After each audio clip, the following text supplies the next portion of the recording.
Greta and the Giants by Zoë Tucker. Read by Miriam Leary-White. Produced by Anthony Leary-White. There was once a girl who lived at the heart of a beautiful forest. Her name was Greta. One morning, things weren't quite as they should be.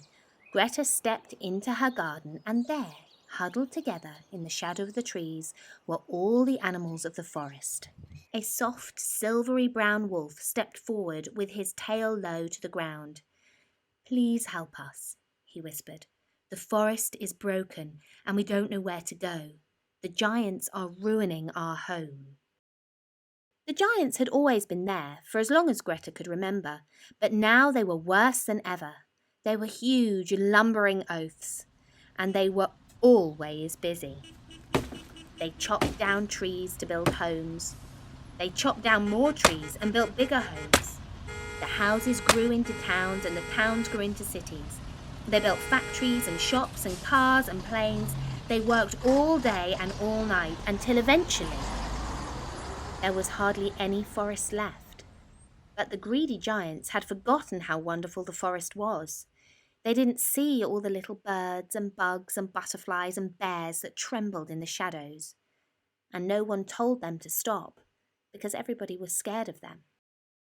Everyone except Greta. "Will you help us?" asked the wolf. Greta looked around her. The animals looked tired and sad.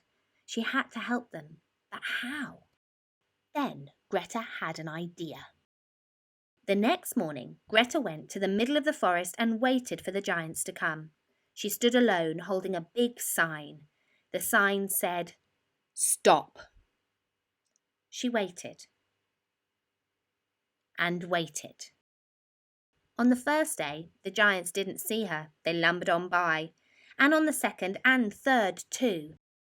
But on the fourth day, something strange happened. A little boy who had been watching Greta made a sign and came and sat next to her. He didn't say much, but Greta knew he felt like she did. Soon more people and animals saw what they were doing and joined in too. "Save our forests! We love our trees! Our home is on fire! Stop! Action now! Listen! Who will help? Help! We live here! I love the earth!" Before long, a huge crowd filled the forest, stretching out to the city and the roads beyond. They stood together and waited. The crowd was so huge that the giants were stopped in their tracks. "Please stop," cried Greta. "Your greedy behaviour is spoiling our home.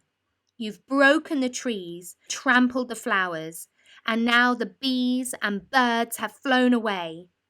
These animals are homeless, and our forest is dying."